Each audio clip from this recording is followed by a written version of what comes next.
Temos o que nos diga nossa fantasia. Tem aberto alguma vez os olhos e observastes com atenção como é a vida? Isso não querem fazê-lo, pois então veria coisas terroríficas. Cada pessoa se considera a si mesmo absolutamente piedosa, uma átma. Se abrisse os olhos e olhasse com atenção, descobriria com horror a maior dos pecadores escondido dentro de si mesmo. Não quer ver isso, é óbvio, porque então lhe resultaria difícil ser uma átma, e por isso se fecha os olhos a si mesmo. E não só isso, ao fazê-lo, recorre às pessoas que podem lhe ajudar a fechar os olhos, atrai a seu redor a todas as pessoas que podem vir a lhe dizer que é um grande Mahatma. Assim segue recolhendo seguidores. Reúne a seu redor a todas as pessoas que contribuem a conseguir que siga cego. E existem muitos truques maravilhosos para atrair as pessoas. Praticam-se uns enganos incríveis neste sentido. Um dos truques para atrair as pessoas é gritar constantemente: não lhes aproximem de mim. Não quero ter a ninguém a meu lado. As pessoas impressionam tremendamente este truque. Vão em massa ao lado de uma pessoa assim. Quanto mais as rechaça, maior Mahatma se acreditam que é. Uma Mahatma corrente receberia bem as pessoas, mas este levanta fortificação e rechaça as pessoas. Não manifesta interesse por ninguém. Ouvi falar de um homem que levava vários anos passeando-se por uma praia de Califórnia. Converteu-se em uma espécie de atração. Diziam dele que era um homem tão simples que se alguém lhe dava a escolher entre um bilhete de $10 e uma moeda de 10 centavos, agarrava a moeda de 10 centavos. Assim de inocente era. Um homem, movido pela curiosidade, foi ver-o 5 ou 6 vezes e sempre o encontrava rodeado de uma multidão. A gente lhe perguntava: amigo, o que prefere, isto ou isto?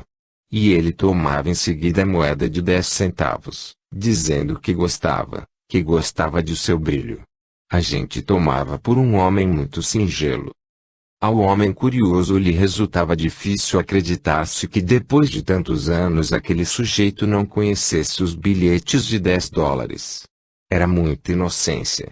Uma tarde, quando se havia dissolvido a multidão, aquele homem curioso abordou ao sujeito e lhe disse: levo 20 anos observando e me surpreende ver o que durou este jogo. Segue você sem reconhecer os bilhetes de $10. O sujeito riu e disse: do primeiro dia sabia o que era um bilhete de $10, mas, se o tivesse dado a entender, o jogo teria terminado ali mesmo. Não reconhecendo o bilhete, recolhi moedas de 10 centavos de milhares de espectadores. Se reconhecer um bilhete, será o único bilhete que chegaria a minhas mãos. Essa gente não me daria nenhum bilhete mais. De modo que, se quero ganhar dinheiro de verdade, devo desprezar a riqueza, e os bilhetes se irão acumulando por si mesmo. Entendo bem toda a operação, meu trabalho parte bem. Alguns dias recolho até $500 da gente. O jogo seguirá adiante com toda a segurança. Ao que chamam Mahatma conhece também o valor do dinheiro, embora se lhe falamos de dinheiro dirá que nem sequer o toca nunca. Mas seu discípulo, que está a seu lado, recolhe as oferendas e as guarda na caixa forte, porque o Mahatma não toca nunca o dinheiro. O que se pode fazer se uma pessoa quer seguir cega? Quem será tão parvo de fazer algo a respeito? O personagem da praia não tem a culpa da malícia. Os que produzem a malícia são os que o abordam. O pobre sujeito tem que representar sua farsa pela malícia deles. Direi-lhes uma coisa: se não o tivesse feito ele, outro teria feito o mesmo. E a gente é tola, sempre que puderem, seguirão fazendo o que fizeram com aquele sujeito, querem que alguém os estorve o dinheiro. Por este motivo, seguirão se representando essas farsas. Só poderá dar-se os fim quando começarmos a destruir a tolice do ser humano. Assim, não lhe preocupem muito de romper as cadeias da superstição, pois se a pessoa que leva a cadeia segue sendo a mesma, forjará-se outras. Não é capaz de viver sem cadeias. As pessoas deste tipo criarão cadeias novas. Todas as religiões aspiram a romper estas cadeias, e cada religião cria uma cadeia nova. O mundo viu muitas religiões novas. Todas elas se estabeleceram para introduzir reformas, todas elas proclamaram sua intenção de erradicar todas as superstições estabelecidas, mas, enquanto se suprimem as superstições, em realidade não se suprime nada. Naturalmente, os que estão fartos das superstições antigas as substituem por outras novas e ficam muito contentes, pois têm a impressão de que produziram uma mudança. Em realidade, a pessoa inteligente nunca se aferra a nada, nem sequer a nenhuma crença, nem muito menos a uma superstição. Vive inteligentemente, não se agarra a nada. Nunca cria nenhuma cadeia, porque sabe que a vida em liberdade produz uma alegria imensa. Não lhes vós criem nenhuma cadeia. De modo que a verdadeira questão é despertar em cada indivíduo a consciência suficiente para que produza nele o desejo de ser livre, de voltar-se inteligente, de voltar-se autorrealizado, de encher-se de consciência. Se pudesse reduzir a tendência a viver cegamente, a converter-se em seguidor, em sectário, em crentes em alguém, todas as superstições se desmoronariam. Mas nesse caso não aconteceria que se derrubaria uma superstição enquanto sobrevivia outra, derrubariam-se todas, desapareceriam todas de uma vez. De outro modo, durariam para sempre. O que devemos entender é que não se consegue nada com uma simples mudança de roupas. Que cada um leve a roupa que prefira. Se alguém quer levar roupas de cor ocre, que as leve, por que impedir-lhe se alguém quer levar roupas negras, que as leve? O que terá que advertir é que uma mudança de roupa não equivale a uma mudança de vida. Quando nos demos conta disto, já não temos necessidade de trocar de roupa, pois a pessoa que nos faça trocar de roupa substituirá imediatamente por roupa de outro tipo. Um sannyasi, vestido com roupas de cor ocre, foi visitar o Gandhi e lhe disse que suas ideias o tinham impressionado muito e que também ele queria servir à pátria. O que lhe respondeu Gandhi foi muito significativo. Disse-lhe: está bem, mas em primeiro lugar tem que renunciar às suas roupas ocres, porque seria um obstáculo para seu trabalho. Em geral, a gente está ao serviço dos que levam roupas ocres, em lugar de ser ao contrário. Isto era muito certo. Mas quando Gandhi lhe fez renunciar às roupas ocres, recomendou-lhe a seguir que ficasse roupas de khadi, de algodão fiado em casa. Agora, os que levam roupas de khadi fazem coisas que antes não faziam nem sequer os que levavam roupas ocres. O que é o que trocou? Agora, os que levam roupas de khadi aceitam que outros estejam a seu serviço. As pobres gente que levavam as roupas ocres não aceitaram nunca tanto serviço por parte de outros como o que aceitam agora os que levam as roupas de khadi. De modo que o khadi resultou muito custoso para este país. O sannyasi estava muito contente de haver se liberado de sua superstição a respeito das roupas ocres, mas agora leva roupas de khadi, agora está obstinado à superstição do khadi. Que diferença há? A verdadeira questão não é fazer que a gente deixe uma coisa e obrigá-la a tomar a outra. A questão é chegar a compreender a mentalidade mesmo que se aferra às coisas. Gandhi não agudizou a inteligência daquele homem. Aquele homem ficou tão nécio como antes. Não lhe fez mais que trocar de amortecedora, e o homem ficou muito contente com isso. Mas o que tinha trocado? Assim foram sempre as coisas. Nos últimos 5.000 anos a história da humanidade foi muito desventurada. No intento de derrubar umas superstições não trocamos nunca o homem, limitamo-nos a eliminar a superstição, mas o homem cria a seguir uma superstição nova. Seja ele que seja o que lhe ofereçamos, joga-se sobre isso. Está bem, diz, assim seja. Deixarei a outra superstição e aferrarei a esta. E nos sentimos muito contentes porque aceitou nossa superstição. Estava acostumado a vir a me visitar o jovem. Falava das escrituras dia e noite. Sabia-se de cor os Upanishads, o Gita, Vedas. Eu lhe disse: deixa de tolices. Não vais alcançar nada com isto. Ele se zangou muito comigo, mas seguiu me visitando. A pessoa que se zanga muito conosco nunca deixa de nos visitar, pois o aborrecimento também estreita os laços pessoais. Estava zangado comigo, sem dúvida, mas seguia vindo. Passou o tempo, seguiu escutando minhas palavras, e algo o comoveu. Um dia se aproximou de mim e disse: fiz um pacote com o Gita, os upanizados e os Vedas e os atirei tudo a um poço. Quanto te hei dito que os atirasse? Perguntei-lhe. Tinha que esvaziar minha prateleira para fazer sítio para seus livros, disse-lhe. Agora estou plenamente de acordo com os seus livros.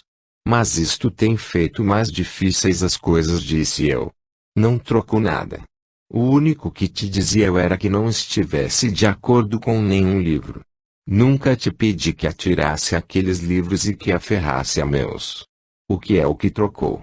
Os que chamam gurus ficam muito contentes quando a gente compartilha as superstições que eles propõem.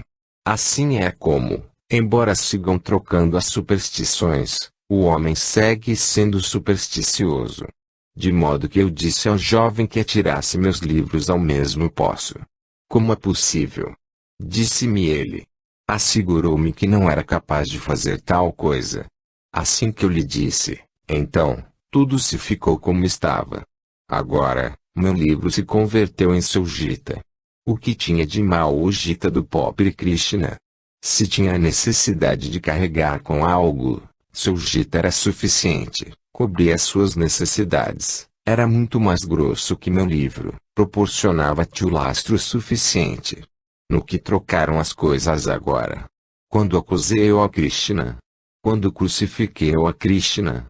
Assim foram sempre as coisas, e assim seguem sendo. O que acontece é simplesmente, que o homem segue sendo o mesmo, só trocam seus brinquedos. Sim, se alguém adotar meu brinquedo, isso é bom, eu adoro que alguém tenha adotado por fim minhas ideias. Meu ego se satisfaz ao ver que alguém começou a acreditar por fim em mim mais que na Krishna. Mas assim não se troca a humanidade. Isto não pode beneficiar nunca a humanidade. O que deve nos preocupar é o modo de romper, de dentro, esta mentalidade humana em que se aferra às coisas. Como pode superar o homem em sua cegueira? Eu faço esta sugestão a nosso amigo: não te proponha eliminar as superstições. Pelo contrário, troca a mentalidade supersticiosa. Troca essa mente que engendra a superstição, para que possa nascer um homem novo. Mas é um trabalho árduo, requer muito esforço. Não é tarefa fácil. É preciso manter uma atitude muito científica para levá-la a cabo. Não lhes apressem tanto em negar a existência dos fantasmas e dos maus espíritos. São muito mais reais que vós. Não há nenhuma falsidade em sua existência, mas terão que estudá-lo. E está acostumado a acontecer que os que têm medo aos fantasmas começam também a duvidar de sua existência. Isso dizem, e não porque se tornaram muito entendidos, o único motivo é a satisfação de seus desejos. Não querem que existam os fantasmas, porque se existirem os fantasmas é difícil passear pelos becos escuros. Por isso se repetem em voz alta: os fantasmas não existem. Não. São superstições, vamos suprimir as superstições. O que estão dizendo é que lhes dão muito medo os fantasmas. Se de verdade existissem os fantasmas, estes causariam muitos problemas, de modo que não devem existir, isto é o que desejam. Uma mentalidade como esta nunca conseguirá que os fantasmas não existam. Se os fantasmas existirem, é que existem. Que o criamos ou não, não troca as coisas. O que existe, existe, e é melhor que o investiguemos, pois o que existe está relacionado conosco de uma maneira ou de outra. É lógico que assim seja. Por isso, é mais apropriado compreendê-los, reconhecê-los, e encontrar maneiras de ficar em contato com eles, descobrir o modo de relacionar-se com eles. Não é coisa fácil. O espaço vazio que vê entre vós e outra pessoa não está necessariamente vazio. Ali pode haver alguém. Possivelmente não o vejam, isso é outra questão. mas a ideia de que ali poderia haver alguém pode nos assustar. Por isso não deixamos espaços vazios, por isso nos aproximamos os uns aos outros. Sempre temos medo aos espaços vazios, por isso enchemos nossa habitação de móveis, de calendários, de imagens de deuses e deusas, de algo. Os espaços vazios, as casas vazias, assustam-nos. Enchemo-los de pessoas, de móveis, para que não fique nenhum espaço vazio. Mesmo assim, fica muito espaço vazio que não está vazio de tudo. E tem sua ciência própria. Se alguém quer trabalhar neste sentido, pode fazê-lo. Pode-se trabalhar sistematicamente sobre este tema. É uma ciência independente, tem suas leis e seus métodos próprios, mas não digam nunca que estas coisas existem ou que não existem, antes de ter começado a trabalhar neste tema. É melhor deixar pendente sua decisão, postergar suas conclusões de momento, digam, simplesmente, que não sabem. Se uma pessoa com mentalidade científica lhe pergunta se existirem ou não os fantasmas, uma resposta à sua característica seria a seguinte: não sei, pois ainda o estudei. Tampouco olhei ainda dentro de mim sequer. Como posso descobrir se existirem ou não os fantasmas? Nem sequer sou capaz de me encontrar a mim mesmo. Portanto, não lhes apressem a responder sim ou não. Que oferece uma resposta rápida e supersticioso. Sigam pensando, sigam procurando. Em realidade, a pessoa inteligente responde com muitas hesitações. Uma vez perguntaram a Einstein como distinguir um cientista de uma pessoa supersticiosa. Einstein respondeu: se uma pessoa supersticiosa lhe fazem 100 perguntas, estará preparada para oferecer 101 respostas. E se um cientista lhe fazem 100 perguntas, afirmará que ignora por completo a resposta de 98. As outras 2 responderá: disto sei um pouco, mas meus conhecimentos não são definitivos, podem trocar amanhã. Recordem que a mentalidade científica é a única mentalidade inocente. A mentalidade supersticiosa não é. Mas as aparências indicam o contrário. Parece que a mentalidade supersticiosa é muito singela, mas não é, é muito complexa e ardilosa. A maior astúcia da mentalidade supersticiosa é afirmar coisas das que não tem conhecimentos. A pessoa que tem esta mentalidade nem sequer sabe nada a respeito de uma pedra que está à porta de sua casa, mas em sua ânsia de demonstrar que seu Deus é verdadeiro e que o nosso é falso está disposta a sair a matar as pessoas. Nem sequer é capaz de explicar o que é uma pedra. E se não ser capaz de demonstrar que a pedra é muçulmana ou hinduísta, como será capaz de demonstrar que Deus é hinduísta ou muçulmano? Mas sairá a matar as pessoas. E recordem que recorrer à violência demonstra que os motivos de tais atos estão arraigados na superstição. A gente nunca chega às mãos por questões relacionadas com o conhecimento. É impossível. Quando existe uma luta, podem estar seguros de que intervém a superstição, pois a pessoa supersticiosa quer demonstrar por meio da luta que tem razão, não dispõe de outros meios. Se um homem caísse sobre mim e me pusesse uma espada ao pescoço, me dizendo, me diga que tenho razão, ou te corto a cabeça, poderá me cortar a cabeça, é óbvio, mas não demonstrará com isso que tem razão. Ninguém demonstrou nunca que tenha razão após de cortar a cabeça a outra pessoa. Embora todos os muçulmanos se reunissem e matassem a todos os hinduístas, não demonstrariam que tenha razão, do mesmo modo que os hinduístas não demonstrariam que têm razão se unissem para passar a faca a todos os muçulmanos. Quão único demonstrariam seria sua estupidez, nada mais. Demonstrou alguma vez a espada a verdade de algo? Mas é o único meio ao alcance a pessoa supersticiosa. A que outro meio pode recorrer para dizer que tal coisa é verdade?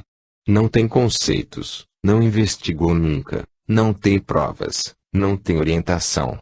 Só sabe uma coisa: a força pode mais que a razão. As gente de todo o mundo estão obrando assim. Não estou dizendo que só sejam os líderes religiosos os que estejam realizando tais atos de violência. Os políticos fazem o mesmo. A razão na disputa entre a Rússia e os Estados Unidos se determinará soltando bombas de hidrogênio, está claro, não há outro meio. É exatamente o mesmo tipo de estupidez. É este o modo de determinar qual dos dois tem razão? Como se pode determinar se Marx tiver a razão ou não? Será por meio da espada? Ou soltando a bomba de hidrogênio? Como será? Terá que determinar-se por meio do pensamento, mas o homem ainda não tem liberdade para pensar, segue cegado pela superstição. Recordem, pois, que o que eu considero importante não é romper as cadeias, o que considero importante é eliminar a mentalidade supersticiosa que cria essas cadeias. Se mantiver essa mentalidade, então por muitas cadeias que ela rompa criará outras novas. E recordem que as novas ataduras são muito mais atrativas, mais agradáveis, mais dignas de aferrar-se a elas. E recordem também outra coisa, a cadeia nova sempre é mais forte que a antiga, porque nosso conhecimento do modo de forjar cadeias também se desenvolveu mais, avançou mais. Estou acostumado a pensar que os que se dedicam a eliminar as superstições não conseguem mais que proporcionar superstições muito mais resistentes que substituem as velhas e gastas, não fazem mais que isto. O que terá que descartar é a mentalidade supersticiosa, do contrário esta seguirá engendrando superstições. Lhes volte racionais e façam que outros se voltem também racionais. Ser racionais significa pensar, procurar, investigar. Não falem até que tenham a experiência adequada, e até então estejam dispostos a reconhecer que sua experiência não tem por que ser necessariamente correta. A gente pode ter experiências diferentes amanhã. É possível, inclusive, que vós tenham que viver experiências diferentes, e não é seguro que a que tiveram não fora uma alucinação. Assim, enquanto essa experiência não se verificou conduze as de experiências, é melhor que não digam nada a respeito. Por isso, os cientistas realizam um experimento, repetem-no 1000 vezes, fazem que outras 1000 pessoas o repitam, e só então chegam a alguma conclusão. Inclusive então não terminam de chegar a uma conclusão definitiva. Que quer chegar a uma conclusão com pressas não é capaz de pensar. A pessoa que tem pressa por chegar a uma conclusão definitiva se enche indevidamente de superstição. E todos temos muita pressa. Um amigo nos perguntou tudo o que busca o conjunto da humanidade sem ter sido capaz de encontrá-lo. Perguntou-nos, existe Deus? O que é o Jivatman, a alma individual? Onde está o Moksha? Quem criou o céu? Existe o inferno? Por que apareceu o homem sobre a terra? Qual é o objetivo da vida? Tiene tanta pressa que quer saber tudo isto imediatamente. Uma pessoa que tem tanta pressa se voltará supersticiosa sem dúvida alguma. A busca requer grande paciência, uma paciência enorme. Não importa que não encontremos em uma vida o que procuramos, o que importa é que sigamos procurando. Em realidade, para a pessoa racional, o importante não é alcançar, a não ser procurar. Para a pessoa supersticiosa o importante é alcançar, procurar não tem nenhuma importância. A pessoa supersticiosa deseja angustiosamente saber como pode alcançar. Não lhe importa muito descobrir primeiro se existir Deus ou não. Não lhe interessa a busca de Deus, não é prato de seu gosto. Diz, busquem em vós e me mostrem isso, por isso se dedica a procurar um guru. Que se dedica a procurar um guru tem muitas probabilidades de acabar voltando-se supersticioso, não parará até que acabe assim. Em realidade, procurar um guru equivale a dizer, você encontraste algo, agora lhe rogamos que nos ensine isso. Como já o encontraste você, para que vamos buscá-lo nós? Inclinamos a seus pés. Rogamo-lhe que nos entregue o que alcançaste. A ideia é que outra pessoa lhes ponha a mão na cabeça e lhes faça conhecer Deus. Por isso há gente que vaga de um sítio a outro aceitando mantras, fazendo-se iniciar, pagando cotas, lavando os pés a outros, servindo a outros, com a esperança de poder fazer-se o que alcançou outro. Isto não pode acontecer nunca. Aqui se manifesta claramente o domínio da mentalidade supersticiosa. Nunca poderão fazer-se o que alcançou outro. Outra pessoa ficou a procurar e encontrou, e vós querem ter o de balde. E recordem que se essa pessoa procurou, enquanto procurava deveu dar-se conta de que alguém alcança procurando, e não perguntando. Por isso, não pretenderá ter discípulos. Só querem ter discípulos os que ainda não alcançaram eles mesmos. Estão pendentes de outro guru superior. Há uma larga série de gurus, cada um dos quais espera tirar algo do anterior. Muitos gurus morreram já, mas há pessoas que seguem pendentes deles com a esperança de que lhes darão algo. Há uma larga cadeia de gurus, que se remonta a milhares e a milhões de anos, e todos estão pendentes uns dos outros com a esperança de que alguém lhes dê algo. Este é o selo da mentalidade supersticiosa. A característica da mentalidade inquisitiva, o sinal de uma mente reflexiva, é que se diz a si mesmo: se existir Deus, buscarei-o. Se consigo encontrá-lo, será por meus próprios méritos, por direito próprio. Se o encontrar alguma vez, será por minha dedicação de toda uma vida, por meu sacrifício, por minha meditação. Será fruto de meu próprio esforço. Recordem, se alguém oferecer a Deus de balde, a pessoa que pensa racionalmente o rechaçará. Dirá-se: não está bem aceitar algo que não é fruto de meu próprio esforço. Tenho que alcançar por meu próprio esforço. E tenho em conta que existem algumas costuras que só se podem alcançar pelo próprio esforço. Deus não é algo que se enfaixa no mercado, uma mercadoria que se encontra em qualquer parte. A verdade não é um artigo que se enfaixa em umas lojas de departamentos, onde qualquer pode ir comprará. Mas sim tem abertas lojas deste tipo. Há lojas, há bazares, que tem um letreiro exposto que diz: aqui se encontra a verdade autêntica. Até verdade pode ser autêntica ou falsa. Em cada uma destas lojas há um letreiro que diz: aqui vive o autêntico professor. Todos os outros que vivem em outras partes são imitações. Esta é a única loja autêntica. Comprem aqui. Nos permita que lhes brindemos nossos serviços. E assim que tenham entrado em uma destas lojas, o proprietário se empenhará em não lhes deixar partir. Todos estes danos são obra da mentalidade supersticiosa. Eu gostaria de lhes dizer: confiem no que procuram, não no que pedi a outros.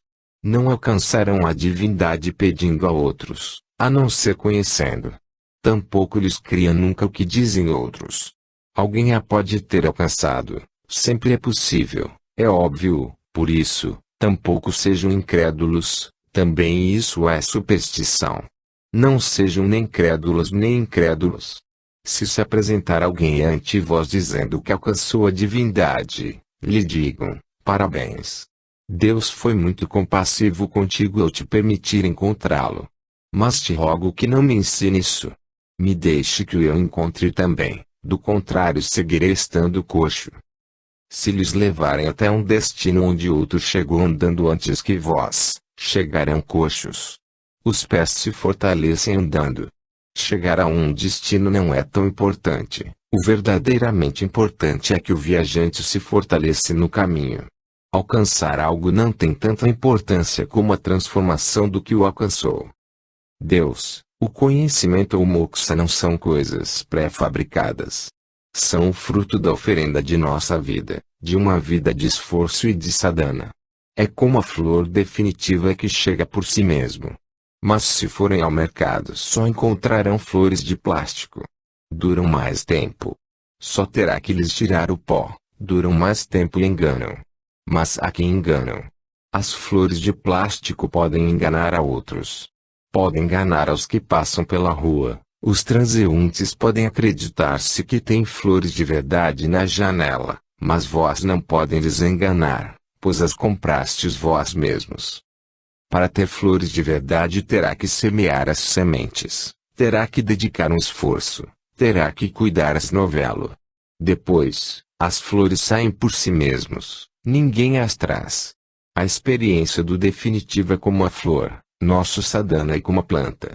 Se cuidarmos da planta, a flor chegará por si mesmo. Mas nós temos pressa.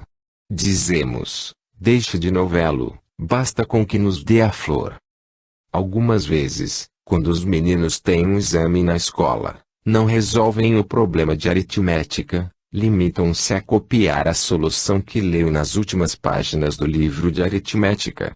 Embora a resposta que escrevem é absolutamente correta, está totalmente equivocada. Como pode ser correta a resposta de uma pessoa que não seguiu o método? Sua resposta é absolutamente correta, tem escrito 5, e os que seguiram o método também têm escrito 5. Mas veio a diferença entre a resposta dos que seguiram o método e a dos que a copiaram que livro. E que diferença há se a copiaram que Gita ou do Corão? Embora a resposta que dão ambos os grupos é a mesma, não é a mesma, existe uma diferença fundamental. A verdadeira questão não é encontrar a resposta, a verdadeira questão não é encontrar o 5, a verdadeira questão é aprender o modo de encontrar essa resposta. E o que copiou que as últimas páginas do livro não aprendeu isto? Não aprendeu a aritmética, só encontrou a resposta. Se tiverem aprendido algo em alguma parte, se tiverem recebido algo de alguém, se tiverem ouvido algo de alguém e lhes tenham obstinado a isso, então se trata de um Deus copiado do livro. Então é um Deus inerte, morto, inútil, imprestável, sem vida. Uma religião cobra a vida vivendo-a, não copiando as respostas de algum livro. Mas todos somos ladrões. Brigamos aos meninos pequenos e lhes advertimos que não devem roubar. O professor também deixa claro que seus alunos não devem copiar as respostas das últimas páginas do livro, que não devem roubar em alguma parte as respostas. Mas se perguntasse se todas suas próprias respostas eram roubadas ou não, pareceria-lhe que também suas respostas eram roubadas. Aquele ao que chamam guru é um ladrão, o discípulo é um ladrão, o professor é um ladrão. Todas as respostas da vida são roubadas. Ninguém pode encontrar a paz nem a felicidade à base de respostas roubadas. A felicidade se alcança seguindo o processo através do qual brotam de dentro as flores das respostas. Não podem pedir-se emprestadas. Capítulo 6. O amor é perigoso. O amigo perguntou, por que pensar na morte? Temos a vida, vamos viver. Vivamos o presente. Por que nos pôr a pensar na morte? Ha perguntado bem. Mas o fato mesmo de que pergunte por que nos enchemos de ideias de morte, ou de que recomende que vivamos o presente sem pensar sequer na morte, já demonstra que ele mesmo não pode livrar-se de pensar na morte. A morte é um fato tão enorme que não é possível passá-lo por alto, embora nós tentamos não pensar na morte ao longo de nossas vidas, não porque não vale a pena pensar nela, mas sim porque a ideia mesma da morte é aterradora. A ideia mesma de que eu morrerei faz com que um calafrio nos percorra as costas. Naturalmente, fará-lhes tremer quando lhes estiverem morrendo, mas até antes, se a ideia se apoderar de suas mentes, fará-lhes tremer até a medula. O homem tentou sempre esquecer-se da morte, tentou não pensar nela. Organizamos toda a nossa vida de tal modo que a morte não resulte visível. Todos os esforços e os planos humanos dirigidos a falsificar a morte têm um êxito aparente, mas este êxito nunca é real, pois a morte está ali. Como escaparão dela? Onde lhes esconderão? Embora dela fujam, acabarão lhes encontrando com ela. Onde quer que fujam, tomem o rumo que tomem, acabarão chegando a ela. Aproxima-se um pouco mais cada dia, pensem nela ou não, dela fujam ou não. Ninguém pode escapar de um fato. A questão não é que a morte seja algo que só acontecerá no futuro, e que, portanto, não devamos pensar nela agora. Também isto é um conceito errôneo. A morte não acontecerá no futuro, a morte já está acontecendo em todo momento. Embora se completará no futuro, em realidade está tendo lugar em todo momento. Estamos morrendo neste mesmo momento. Se passarmos uma hora aqui, teremos morrido uma hora. Possivelmente demoremos 70 anos em morrer por completo, mas esta hora formará parte do processo. Durante uma hora também estaremos morrendo. Não é que ao cabo de 70 anos se mora de repente. A morte nunca acontece de maneira instantânea. Não é um sucesso repentino, é um desenvolvimento que começa com o nascimento. Em concreto, o nascimento é a primeira parte da morte, e a morte é a última parte. Esta viagem começa com o nascimento. O que chamamos o dia do nascimento é, em realidade, o primeiro dia da morte. A viagem levará tempo, mas continuará. Por exemplo, um homem parte da barca a caminho da Calcutá. O primeiro passo de sua viagem será tão importante para chegar a Calcutá como o último passado da viagem. O último passo será tão útil para levá-lo a Calcutá como o último. E embora o primeiro passo, por si mesmo, não pode levá-lo até a Calcutá, o último passo tampouco pode fazê-lo por si mesmo. Isto significa que quando deu seu primeiro passo para Calcutá começou a chegar a Calcutá. A cada passo que dava, Calcutá se aproximava cada vez mais. Possivelmente digam que demorou 6 meses em chegar a Calcutá, mas a realidade é que só obrigado a que começou a chegar 6 meses antes pôde chegar 6 meses depois. O que eu gostaria de lhes dizer em segundo lugar é o seguinte: não criam que a morte se encontre em algum momento futuro. A morte está presente em todo momento. E o que é o futuro? É o total de todos nossos presentes. Estamos lhe somando coisas constantemente. É como quando esquentamos água. Ao primeiro grau, a água se esquenta, mas ainda não se converteu em vapor. E o mesmo acontece quando a água se esquenta a 2 graus. A água se converterá em vapor quando se esquenta até os 100 graus, mas começou a aproximar-se do estado de vapor no primeiro grau, e seguiu no segundo, no terceiro, e assim sucessivamente. Mas a água não se converte em vapor nem sequer quando está a 99 graus. Isso só acontecerá quando chegarem aos 100. Não lhes ocorreu pensar que o 100º grau também é 1 grau, do mesmo modo que o primeiro grau também é 1 grau? A viagem do 99º grau até o 100º é igual à viagem do primeiro grau ao segundo, não há diferença. Assim, que sabe lhes advertirá no primeiro grau que a água se converterá em vapor, embora vós não vejam que a água se está convertendo em vapor. Naturalmente, pode dizer que a água se está esquentando, mas acaso se está convertendo em vapor? Podemos nos enganar até o 99º grau pensando que a água ainda não se está convertendo em vapor, mas quando chegar ao 100º grau é seguro que se converterá em vapor. Cada grau aproxima cada vez mais ao ponto de ebulição. Portanto, não tem sentido que tentem lhe salvar da morte ou postergá-la dizendo que a morte se encontra no futuro. A morte está acontecendo em todo momento, estamos morrendo todos os dias. Em realidade, virtualmente não existe nenhuma diferença entre o que chamamos viver e o morrer. O que chamamos viver não é mais que um sinônimo de morrer gradualmente. Não lhes digo que pensem no futuro, o que lhes digo é que observem o que já está acontecendo agora mesmo. Nem sequer lhes digo que pensem. Este amigo perguntou, por que pensar na morte? Eu não digo que pensem. Pensar não lhes levará a nenhuma parte. Recordem, não é possível conhecer nenhum feito após de pensar. Em realidade, pensar é uma maneira de falsear os fatos. Olham uma flor, e se começarem a pensar nela não conhecerão nunca a flor, porque quanto mais lhes dedicam a pensar nela, mais se separará de vós.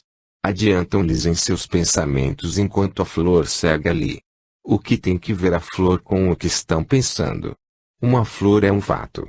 Se querem conhecer uma flor, não pensem nela, olhem a flor. Existe uma diferença entre pensar e ver, e é uma diferença significativa. O Ocidente dá muita importância ao pensamento. Por isso chamaram filosofia a sua ciência do pensamento. A filosofia é o pensamento conceptual. Nós chamamos a mesma ciência Darshan. Devemos compreender isto um pouco melhor. Nós chamamos Darshan e eles a chamaram filosofia, E existe uma diferença fundamental entre ambas. Os que acreditam que filosofia e Darshan são sinônimos não sabem nada. Não são sinônimos. Por isso não há uma filosofia hindu nem tampouco há um Darshan ocidental. O Ocidente tem uma ciência do pensamento, apoia-se na investigação, a lógica, a análise. Ao Oriente lhe interessam outras coisas. O Oriente tem descoberto que existem certos feitos que não se podem conhecer nunca apoie de pensar neles. Estes fatos terão que ver-se, terão que viver-se. E existe uma diferença enorme entre viver e pensar. O homem que pensa sobre o amor pode chegar a escrever uma tese sobre ele, mas o apaixonado vive, vê-o, embora possivelmente não seja capaz de escrever uma tese sobre ele. E se alguém pede a um apaixonado que lhe diga algo sobre o amor, este pode fechar os olhos, pode encher-se de lágrimas e pode lhe responder: você Arena que não me pergunte isso. O que posso dizer do amor? Que pensou sobre o amor se passará horas inteiras explicando-o, mas possivelmente não saiba nada do amor. Pensar e ver são dois processos completamente diferentes. Por isso não lhes digo que devam pensar na morte. Nunca poderão conhecer a morte a apoio de pensar nela. Terão que vê-la. O que lhes digo é isto: a morte está aqui, agora mesmo, dentro de vós, e vós tem que vê-la. O que eu chamo eu se está morrendo constantemente.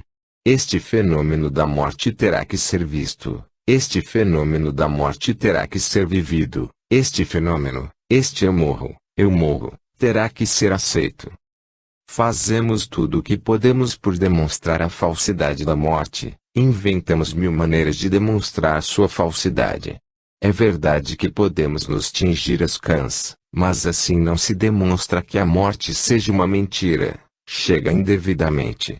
Até debaixo do tintura, as cãs seguem sendo brancas. São sinais de que a morte começou a aproximar-se, de que tem que chegar com segurança. Como podemos demonstrar que é falsa? Por muito que nos dediquemos a demonstrar sua falsidade, não trocaremos as coisas, está se aproximando inexoravelmente. Quão único troca é que nós podemos deixar de sabê-lo? O que eu lhes pergunto é isto: como pode saber o que é a vida que nem sequer conheceu a morte? Minha postura é que a morte está na circunferência, e a vida está no centro. Se não conhecermos sequer a circunferência, como poderemos chegar a conhecer alguma vez o centro? E se fugirmos da circunferência, nunca nos aproximaremos do centro. Se lhes assustarem das paredes exteriores de uma casa e fogem, como poderão chegar a entrar alguma vez no interior da moradia? A morte é a periferia, a vida é o tempo que está em seu centro. Se fugirmos da periferia, também fugimos da vida. Que chega a conhecer a morte a desvelar aí, com o tempo, começará a conhecer também a vida. A morte é a porta de entrada ao conhecimento da vida. Fugir à morte é fugir também à vida.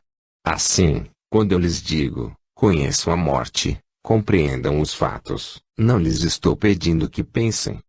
Também devemos compreender outra coisa interessante. Pensar significa repetir mentalmente o que já sabemos. O pensamento não é original nunca, embora nós estamos acostumados a dizer que os pensamentos de tal e tal pessoa são muito originais. Não, o pensamento não é original nunca. Os pensamentos nunca podem ser originais. O Darshan, a visão, pode ser original. Os pensamentos sempre estão debulhados. Se eu lhes pedir que pensem nesta rosa, o que pensarão? Não farão mais que reiterar o que já sabem a respeito das rosas. O que outra coisa podem fazer? O que outra coisa podem fazer com o pensamento? Poderia acaso aparecer em seus pensamentos um só ponto de vista inusitado e original a respeito de uma rosa? Como seria isso possível? Pensar não é mais que reiterar os pensamentos. Poderão lhes dizer: a rosa é muito formosa, mas quantas vezes ouvistes isto já? Ou poderão lhes dizer: a rosa é tão formosa como o rosto de minha amada. Quantas vezes terão ouvido isso também? Quantas vezes o têm lido? Ou poderão lhes dizer: a rosa é muito fresca. Mas quantas vezes ouvistes ou lido isto também? Do que servem os pensamentos? Como seria capazes de entrar no ser dessa rosa apó e de pensar nela? O ato de pensar só lhes pode levar até o que tenham na memória a respeito das rosas. Por isso, o pensamento nunca é original. Nunca pode existir um pensamento original, só os que vêm são originais. A primeira condição para olhar uma rosa é que a pessoa que a olhe não pense. Deve eliminar de sua lembrança os pensamentos, deve ficar vazio e viver nesse momento com a flor. Deixem que a flor esteja a um lado e estejam vós ao outro lado, e que não haja nada entre os dois, nada que tenham ouvido, nada que tenham lido, nada que tenham conhecido nunca. Nada que tenham conhecido nunca deve interpor-se. Nada deve interpor-se entre os dois. Só então começará a entrar em seu ser o desconhecido que se encontra dentro da rosa. Quando não encontrar nenhum obstáculo entre os dois, entrará em vós, e então vós não sentirão que querem conhecer a rosa, sentirão que são um com a rosa. Então conhecerão a rosa desde sua interioridade. Que vê penetra dentro de um objeto, enquanto que o pensador dá voltas a seu redor, por isso, o pensador não alcança nada, só o que vê alcança. Que vê penetra no interior, porque não fica nenhum muro entre ele e o objeto que tem diante, o muro se derruba, desaparece. Uma vez, Kabir pediu a seu filho Kamal que fora ao bosque e trouxesse um pouco de feno para o gado de ambos. Kamal obedeceu e ficou em caminho. Saiu de manhã, mas chegou a hora do meio-dia e Kamal não tinha retornado ainda, e Kabir se inquietou. E chegou a tarde, e Kamal tampouco deu sinais de vida. Kabir estava cada vez mais inquieto. Logo chegou o crepúsculo e se aproximava pôr do sol, e por fim, Kabir saiu em busca do Kamal acompanhado de alguns fiéis seguidores deles. Quando legaram ao bosque se encontraram ao Kamal de pé entre a erva espessa, com os olhos fechados, ondulando-se como uma folha de erva movida pela brisa. Kabir se aproximou dele, pôs-lhe a mão no ombro e lhe perguntou: "O que faz aqui?" Kamal abriu os olhos.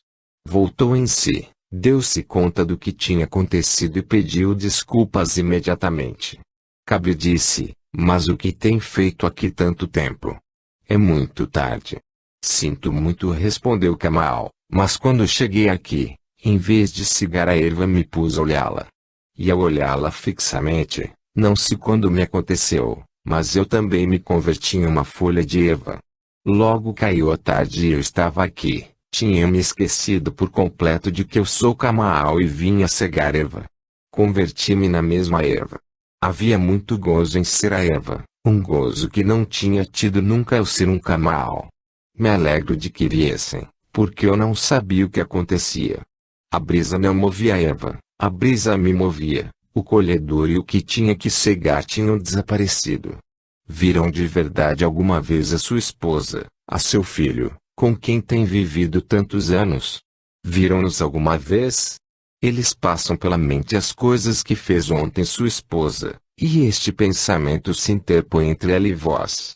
Recordam como lhes brigou quando saíam de casa pela manhã para ir ao escritório, e o pensamento volta a interpor-se entre ambos. Vem-lhes à cabeça o que disse ela quando estavam jantando, e o pensamento se interpõe entre ambos. Sempre tem pensamentos, não viram nunca. E por isso não há relações entre o marido e esposa, entre o pai e o filho, entre a mãe e o filho. As relações se produzem quando já não há pensamentos e quando começou o darshan, a visão. Então é quando tem lugar de verdade as relações, porque então não há nada que as obstaculize. Recordem que uma relação pessoal não supõe que exista um terceiro fator que uma as duas pessoas. Enquanto existe algo intermédio que uma as duas pessoas, também está presente o obstáculo. O que une também separa. O dia que não existe nada que uma, quando só ficarem as duas pessoas, quando não ficar nada intermédio, esse dia o que fica em realidade é só um, então já não são dois. A relação pessoal não significa que estejamos unidos a alguém. A relação pessoal significa que já não existe nada entre a outra pessoa e nós. nada intermédio, nem sequer para nos unir. Assim, desaparecem os dois rios e se fundem em um. Isto é o amor. A visão lhes conduz ao amor. A visão é a fonte do amor. E o que não amou não conheceu nada nunca. Por muito que tenha pretendido conhecer uma pessoa, só o conheceu através do amor. Portanto, quando digo que terá que conhecer a morte, quero dizer que também teremos que amar a morte. Teremos que ver a morte. Mas a pessoa que tem medo à morte, que a foge, como pode amar a morte? Como pode ter seu darshan? Como pode ver alguma vez a morte? Quando se aparece a morte ante ele, lhe volta as costas. Fecha os olhos, não permite nunca que se apareça a morte ante ele, cara a cara. Tem medo, está assustado, por isso é incapaz de ver a morte absolutamente, e tampouco é capaz de amá-la. E a pessoa que ainda não foi capaz de amar a morte, como poderá amar alguma vez a vida? Pois a morte é um sucesso muito superficial, e a vida é um fenômeno muito mais profundo. Que fugiu o primeiro degrau, como poderá chegar alguma vez às águas profundas do gozo? Por isso lhes digo que a morte terá que viver-se, terá que conhecer-se, terá que ver-se. Terão que lhes apaixonar por ela, terão que olhá-la aos olhos. E assim que a pessoa olha a morte aos olhos, começa a observá-la, penetra nela, maravilha-se. Descobre, com grande assombro, que grande mistério se oculta na morte. O que eu chamava morte, pelo que fugia, encerra em realidade dentro de si a fonte da vida suprema. Por isso lhes digo, entrem de boa vontade na morte para que possam alcançar a vida. Há um dito do Jesus que é incrível. Jesus há dito, porque o que queira salvar-se perecerá, e o que entrega a vida não será destruído. Que se perca se encontrará, e o que fica salvo se perderá. Se uma semente quer salvar-se, apodrecerá-se, o que outra coisa lhe espera? E se uma semente se aniquila a si mesmo na terra, se desaparecer, converterá-se em árvore. A morte da semente se converte em vida para a árvore. Se a semente se protegesse a si mesmo dizendo-se, tenho medo, poderia morrer. Não quero desaparecer. Porque vou desaparecer. Nesse caso, nem sequer seguirá sendo semente, nem muito menos se converterá em árvore. O medo à morte fez-nos encolher. Quero lhes dizer uma coisa mais que possivelmente não lhes tenha ocorrido. Só o que tem medo à morte tem ego, pois o ego supõe uma personalidade estreita, um nó apertado. Que tem medo à morte se encolhe em seu interior. Tudo o que tem medo tem que encolher-se em seu interior, e tudo o que se encolhe se converte em um nó. Produz-se um complexo dentro da pessoa. O sentimento do eu é o sentimento da pessoa que tem medo à morte. Quando uma pessoa penetra na morte, nem tem medo à morte, não foge dela, começa a vivê-la, então seu eu desaparece, seu ego desaparece. E quando desaparece o ego só fica a vida. Podemos expressá-lo assim, só morre o ego, não há alma. Mas como nós seguimos sendo egos, surge uma grande dificuldade. Em realidade, só pode morrer o ego, só o ego tem morte, porque é falso. Terá que morrer. Mas aferramos a ele. Imaginem, por exemplo, que se levanta uma onda no mar. Se a onda quer sobreviver como onda, não pode fazê-lo, está destinada a morrer. Como pode sobreviver uma onda como onda? Tem que morrer. A não ser que se converta em gelo. Se voltar sólida, pode sobreviver. Mas até em uma sobrevivência deste tipo a onda já não existe e fica o gelo, um gelo que é uma onda, fechada, desagregada do mar. Recordem que uma onda não é independente do mar, é um com o mar. Convertida em gelo, se independiza do mar, separa-se, solidifica-se. A onda se ficou geada. Como onda, era um com o mar, mas se converte em um bloco de gelo, sobreviverá, é óbvio, mas ficará desagregada do mar. E quanto tempo sobreviverá nesse estado? Tudo que está gelado acabará por fundir-se, sem dúvida. Uma onda pobre se fundirá um pouco antes, enquanto que uma onda rica demorará algum tempo mais, o que outra coisa lhe espera. Os raios do sol demorarão algum tempo mais em fundir uma onda grande, enquanto que uma onda menor se fundirá antes. Não é mais que uma questão de tempo, mas a fusão tem que acontecer. A onda se fundirá e se queixará muito, porque assim que se funda desaparecerá. Mas se a onda, ao voltar a cair ao mar, forçasse-se a si mesmo a deixar de existir como entidade independente, se chegasse ou seja que ela é, em realidade, o mar, então não se trataria do desaparecimento da onda. Assim, desapareça ou não, existe ainda, porque sabe, não sou uma onda, sou o mar. Quando desaparece como onda, ainda existe em estado de repouso. Quando se levanta, encontra-se em estado de atividade. E o repouso não é menos agradável que a atividade. Em realidade, é mais agradável ainda. Existe um estado de atividade e existe um estado de repouso. O que nós chamamos samsara, o mundo, é o estado de atividade, e o que chamamos moksha, a liberação, é o estado de repouso. É como uma onda inquieta que se choca com o vento e que luta com ele, e que depois se afunda no mar e desaparece. Ainda existe.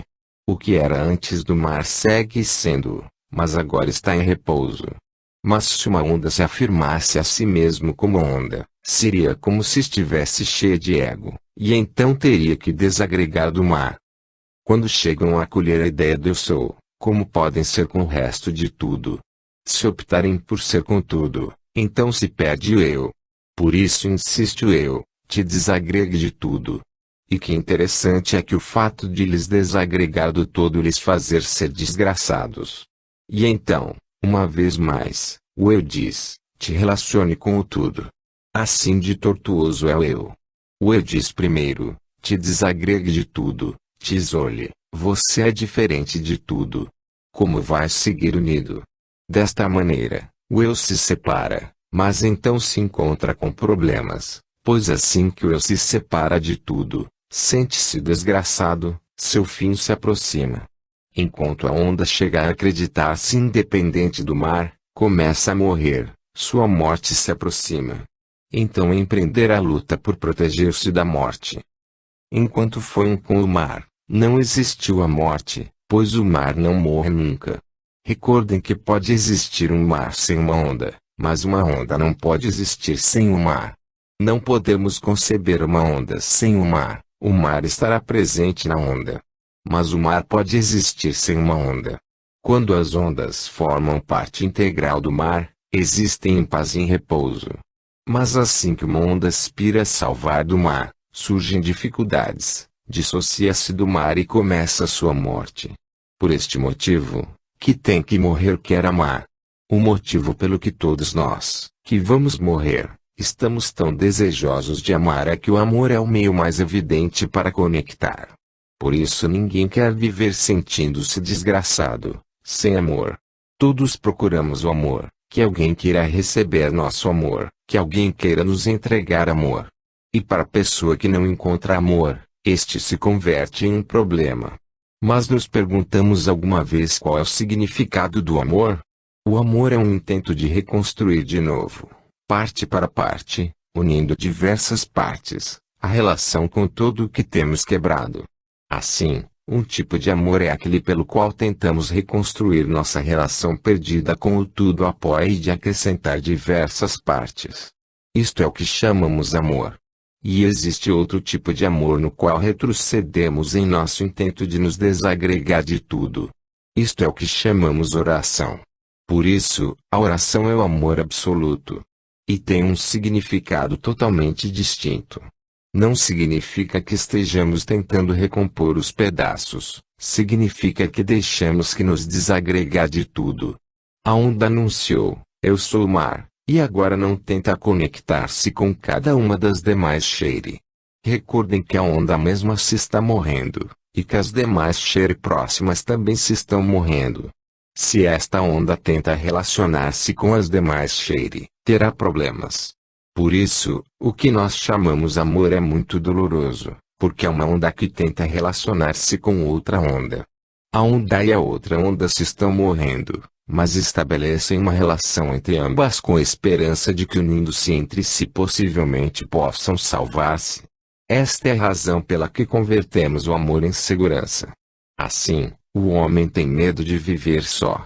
Quer ter uma esposa, um marido, um filho, uma mãe, um irmão, um amigo, uma sociedade.